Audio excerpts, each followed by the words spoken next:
शिवसेनेच्या राज्यसभा खासदार डॉक्टर ज्योती वाघमारे आपल्यासोबत आहेत। आज उद्धव ठाकरेंनी पत्रकार परिषद घेतली। ते म्हणाले की एकनाथ शिंदेंनी आपले बॉस बदलले, अमित शहांना दरवेळी भेटतात, आता नरेंद्र मोदींना भेटले आणि तुम्ही सुप्रीम कोर्टात पेंडिंग असताना विषय का भेट घेताय?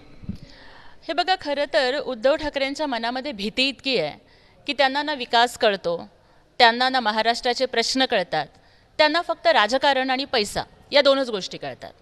अहो, त्यांना हे का कळत नाही आहे की सन्माननीय एकनाथ शिंदेसाहेब हे महाराष्ट्राचे उपमुख्यमंत्री आहेत आणि आदरणीय नरेंद्र मोदी साहेब हे देशाचे पंतप्रधान आहेत।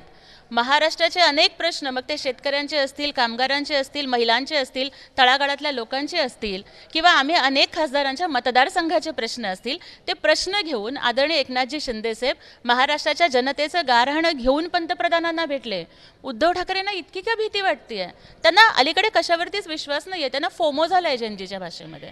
त्यांना इतका फिअर, इतकी भीती वाटते ना की अहो, न्यायालयावरती तुमचा विश्वास नाही, म्हणजे त्यांचा कपिल सिब्बलांवरती विश्वास आहे परंतु या देशाच्या न्यायव्यवस्थेवर विश्वास नाही आहे का? त्यामुळे मला वाटतं की त्यांनी अशी प्रत्येक गोष्टीत ही जी शंका घेत आहेत ना, इथं कुठंतरी त्यांच्या पराभूत मानसिकतेचं लक्षण मला दिसतंय। आदरणीय पंतप्रधानांनी जे सांगितलं की मी पाठीशी आहे, माननीय एकनाथजी शिंदेसाहेब जे विकसित महाराष्ट्राचं विजन बघतायत त्याच्या पाठीशी मोदीजी आहेत।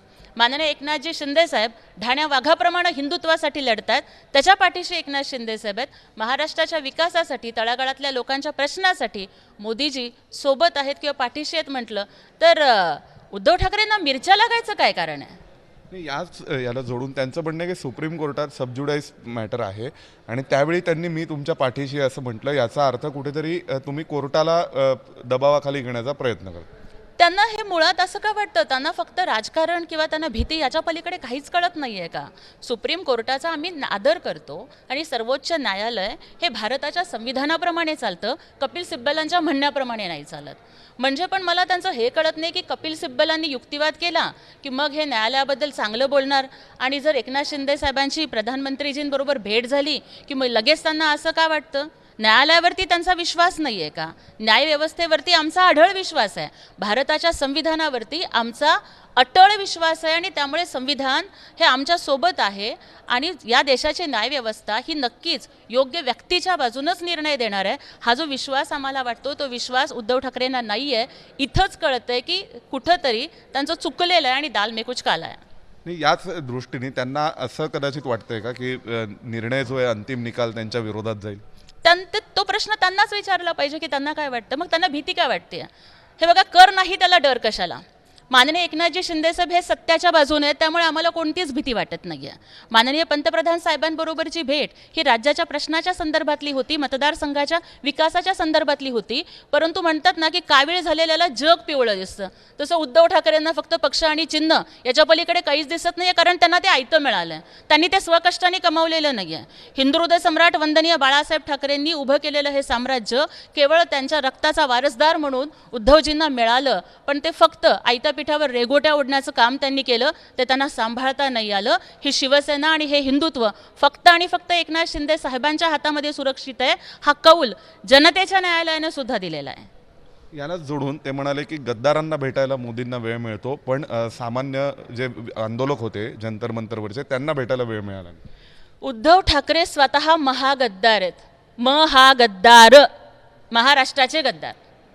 कारण संविधानाप्रमाणे या देशामध्ये जनतेचा जनादेश सगळ्यात महत्त्वाचा असतो। मग 2019ला जनतेनं जो जनादेश दिलेला होता त्याच्याशी गद्दारी करण्याचं काम हे उद्धव ठाकरेंनी केलं आहे।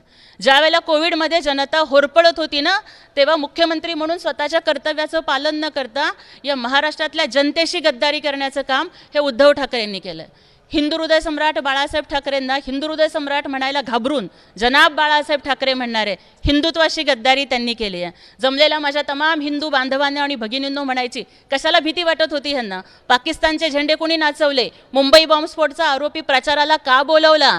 अरे त्या रामभक्तांच्या वरती आणि कारसेवकांच्या वरती गोळ्या चालवणाऱ्या आणि वंदे मातरम म्हणणार नाही असं म्हणणाऱ्या अबू आझमीला तुम्ही मातोश्रीवरती बोलवून बाळासाहेबांच्या फोटोच्या समोर उभं करून सत्कार करताय। हिंदुत्वाशी गद्दारी करणारे महागद्दार उद्धव ठाकरे। धन्यवाद. तर आपल्यासोबत त्या खासदार ज्योती वाघमारे ज्यांनी उद्धव ठाकरेंच्या आरोपांवर घणाघात केलेला आहे आणि म्हटलं आहे की उद्धव ठाकरे देखील महाराष्ट्राचे गद्दार आहेत. त्यांनी अशा स्वरूपाची भीती बाळगण्याचं काय कारण आहे? व्हिडिओ जर्नलिस्ट प्रवीण दीक्षितसह सोमेश कोलगे, एबीपी माझा, नवी दिल्ली. एबीपी माझा, उघडा डोळे बघा नीट.